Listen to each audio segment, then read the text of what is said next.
দেশবাসী বন্ধুগণ, পরিশেষে যেসব সাথী আজ অন্তরীণের অথবা কারাবাসের লাঞ্ছনা ও নির্যাতন ভোগ করিতেছেন, আপনাদের মারফত দিয়া আমি তাহাদের নিকট আমার সাদর অভিনন্দন ও প্রীতিপূর্ণ শুভ ইচ্ছা প্রেরণ করিতে চাই। তাহারা যেন মনের উৎসাহ, আনন্দ ও স্ফূর্তি না হারান।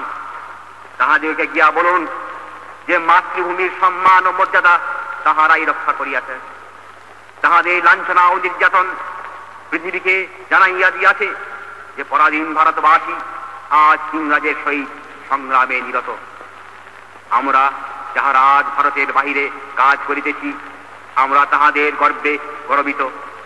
প্রতিদিন তাহাদের কথা আমরা চিন্তা করি এবং তাহাদের উদ্দেশ্যে প্রীতি ও শ্রদ্ধার অঞ্জলি নিবেদন করি। আবার তাহাদের নিকট গিয়া বলুন যে তাহাদের এই বিরাট দুঃখ ও ত্যাগ কখনো ব্যর্থ হইতে পারে না।